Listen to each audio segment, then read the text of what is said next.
Most of the time you're going to have a stud that's bowed, problem with the wall. Okay, so I just finished sealing up the shower. I'm making it completely waterproof. The next step in this shower is to start installing tile. So let me just go over some of the basic things you need to do from when you get in here to get to this point to where the shower is waterproof and ready for tile. So what's the first thing you do when you walk onto a job? Well, let's just talk about showers. So what you want to do is check all the studs. Make sure that they are all in line. And most of the time that's not going to be the case. Most of the time you're going to have a stud that's bowed, or one that's sticking out, or one that's too far back, and you're going to either have to shim or do something to correct the problem with the wall. A lot of times you can wet shim if you're doing foam board. If it's just one stud, you can get a planer and just plane it down.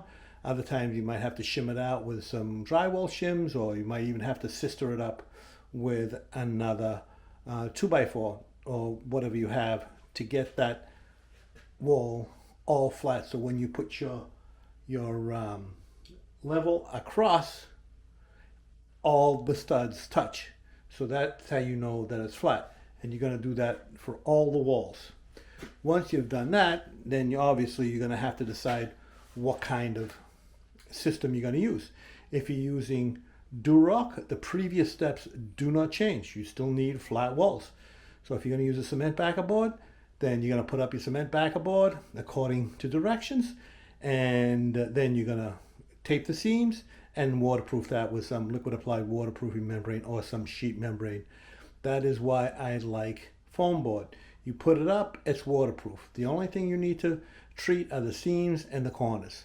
And the latticrete system here, you can use a sealant.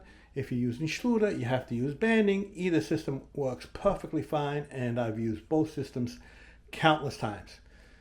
Now, you have to decide what kind of drain you're going to have. If you're going to use a 3-piece drain, or it's also known as a 2-stage drain, then you're going to need to put in a pre-slope, then put in your vinyl liner, then put your final mud bed in, and then you're ready for tile.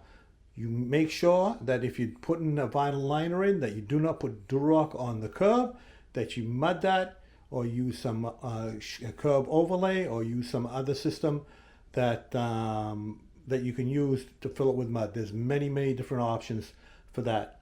If you're using a bonding flange like I'm using here, which is known as a seal system, if you're using a 2-stage drain, that's known as a water in, water out system.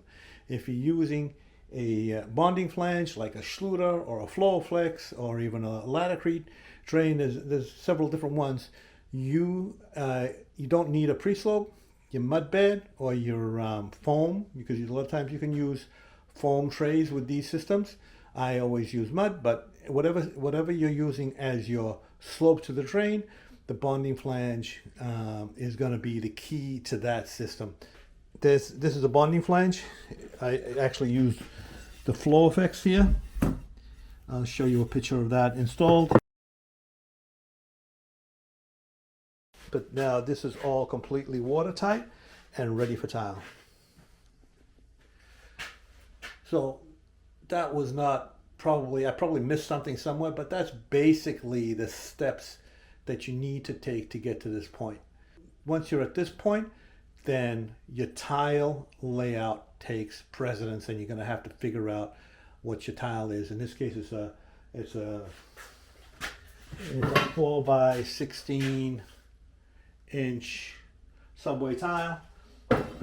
Could be whatever it is, and then it's going to be river rock on the floor. Just make sure that you're completely waterproof before you start installing tile.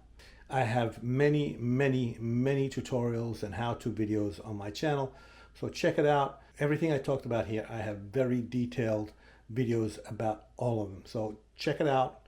And I hope this little video helped you figure out how to go from one step to another, just the basics of what you need to do and what you need to think about when you start installing a shower, when you get to the point where you need to start putting up your backer board.